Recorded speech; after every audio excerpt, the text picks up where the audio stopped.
ಏನಕ್ಕೆ ಅಷ್ಟೊಂದು ಡಿಪ್ರೆಷನ್ ಆಗಿದೆಯಾ? ನನಗೆ ಜಾಬ್ ಇಲ್ಲ, ನನಗೆ ಒಳ್ಳೆಯ ರೀತಿಯಾದ ಸ್ಥಾನಮಾನ ಇಲ್ಲ, ನನಗೆ ಯಾವುದೇ ರೀತಿಯಾದಂತಹ ಆದಾಯ ಇಲ್ಲ, ನನಗೆ ಏಜ್ ಆಯ್ತು ಅಂತ ಯಾಕೆ ಫೀಲ್ ಆಗ್ತಿದ್ಯಾ? ಡೋಂಟ್ ಬಿ ಫೀಲ್ ಬ್ಯಾಡ್. ನನ್ ಕೇಳು, ಬದುಕ್ತೀಯಾ? ನಿನಗೆ 20 ವರ್ಷ ಆಗಿದೆಯಾ, 30 ವರ್ಷ ಆಗಿದೆಯಾ, 40 ವರ್ಷ ಆಗಿದೆಯಾ? Don't be feel bad. ಬದುಕ್ತೀಯಾ ಜೀವನದಲ್ಲಿ 70ರಿಂದ 80 ಅಥವಾ 90 ತನಕ ಬದುಕ್ತೀಯಾ. ನೀನ್ ಯಾವುದೇ ರೀತಿಯಾದಂತ ಬೇಜಾರು ಮಾಡ್ಕೋಡ. ನಂಬಿಕೆ ಇಡು. ನೀನೇ ನೋಡು, ದೊಡ್ಡ ದೊಡ್ಡ ವ್ಯಕ್ತಿಗಳು ತನ್ನ ಎಷ್ಟನೇ ವಯಸ್ಸಿನಲ್ಲಿ ಸೆಟ್ಲ್ ಆಗಿದ್ದಾರೆ. ಆಫ್ರಿಕಾದ ಅಧ್ಯಕ್ಷರಾದಂತಹ ನೆಲ್ಸನ್ ಮಂಡೇಲಾ ತನ್ನ ಎಷ್ಟನೇ ವಯಸ್ಸಿನಲ್ಲಿ ಆಫ್ರಿಕಾದ ಅಧ್ಯಕ್ಷರಾದ್ರು. ಅದೇ ರೀತಿ ಅಮೆರಿಕದ ಅಧ್ಯಕ್ಷರಾದಂತಹ ಟ್ರಂಪ್ ಯಾವಾಗ ಸೆಟ್ಲ್ ಆದ್ರು, ನಮ್ಮ ದೇಶದ ಪ್ರಧಾನಿ ಆದಂತಹ ಮೋದಿ ಅವರು ಯಾವ ವಯಸ್ಸಿನಲ್ಲಿ ಪ್ರಧಾನಿ ಆದ್ರು. ನಂಬಿಕೆ ಇಡು, ನೀನು ಒಂದಲ್ಲ ಒಂದಿನ ಸಾಧನೆ ಮಾಡ್ತೀಯ, ನೀನು ಸೆಟ್ಲ್ ಆಗೇ ಆಗ್ತೀಯ.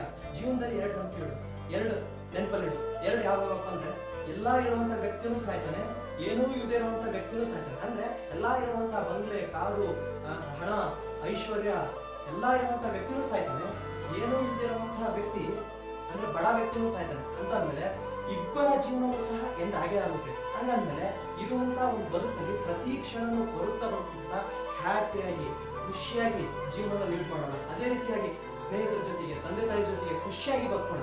Don't feel bad. ನೀನು ಒಂದಲ್ಲ ಒಂದಿನ ಸೆಟ್ಲ್ ಆಗೇ ಆಗ್ತೀಯ. ನನ್ ಕೇಳು ಅಷ್ಟೇ.